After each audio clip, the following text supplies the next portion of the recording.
Yo, what's up? I'm Brian here doing another video for you guys, and this time I just decided to check out this combiner. Now, apparently someone on the allspark.com forum, who I couldn't track down but I was able to track down the Reddit post, had actually made the combiner that Hasbro showed off during one of their Fan First Friday, where they revealed the Wingfinger, which was the last of the three main release for these Fossilizer figures. So if you don't know, the Fossilizers are basically figures that you can rip apart to make weapons, and then bone characters. It's a pretty interesting gimmick. It's kind of in relation to the modulators and the weaponizers, and it follows through with that similar gimmick. But yeah, they showed off a combiner. Wingfinger comes with an extra head that you're able to use for this set itself, and I wanted to take a look at it and explain what my thoughts are on the set. Now, it is a little bit of a jumbled mess, mostly because it is a combination of three figures. I mean, the only thing that feels like it's meant for a combiner is the head for Wingfinger, which is an interesting piece because it forms from the back of the skull of the Dino Mode, but what's cool about it is it fits directly in the Ractonite head. And I thought that was a nice touch. So basically, the Ractonite head is the entire frame of the head, and it kind of makes this hood piece, and it just looks very nice.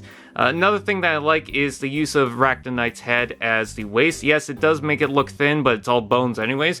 But what's good about that is it uses a ball joint, so you're able to get a lot of motion out of it. Another cool thing is that you've got a lot of ports and holes on this thing, so you can plug different weapons, you can plug on extra stuff if you want. I mean, I've got a transmutate, I could probably do something with that. Yeah, I just like the idea. I mean, it's a bunch of bone characters just put together to make this thing. It's kind of wild, crazy, and unique. You've got some of the dino skulls hanging off the bottom here. And I thought the legs were going to be a lot more loose. I guess it's helped with these things in place. It doesn't really move too far forward, but the most leg articulation you're going to get is at the bottom here, which I think is nice. Now, a couple of things that I don't like. Some of the ball joints are a little too loose, like right up here. These are, pegs are a little loose, not the ball joints, but the pegs right here are a little loose, and I feel like they're going to fall off pretty easily. Here, they're a little loose in the sockets, and also the feet, I don't like the fact that he relies on just Ractonite's feet. I mean, there's nothing for the heels, it doesn't expand or anything like that.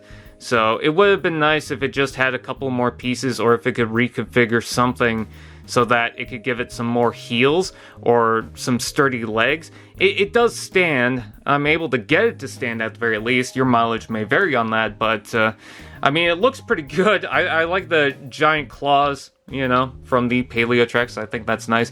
You don't really get a lot of head articulation out of this. I also really do like the blade on the front of the chest. I thought that was a really nice touch, and I want to see that more in Transformers, because I think that is a cool idea, just having a weapon in the chest. And yeah, here's the back of the figure itself. So yeah, you do get quite a lot going on. Yeah, so size comparisons, I wanted to do this for a little bit. So since Wingfinger is the last one needed, and he's a Wave 3 figure, I want to compare him with Trax and Scorponok. And as you can see, he does get pretty tall.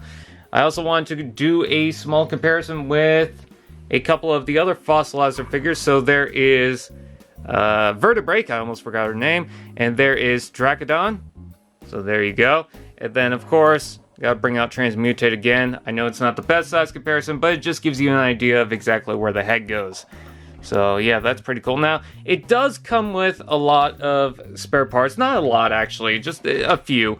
But I managed to build this little, I don't want to say trident because it's not 3 blades on the top, but this little weapon right here.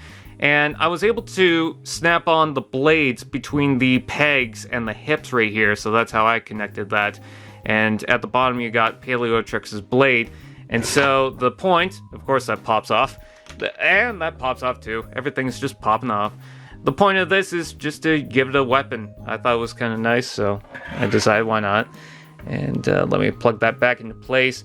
And there we go, there's a little pitchfork type thing if you want to do that. So, yeah, it's an interesting take on this. I do like it. And again, instructions will be provided in the description below if you need it. With that out of the way, I thank you guys for watching. Please like, comment, share, subscribe, and all those fun doodads, and I will see you guys next time. AllSpark TV. Now that's just prime.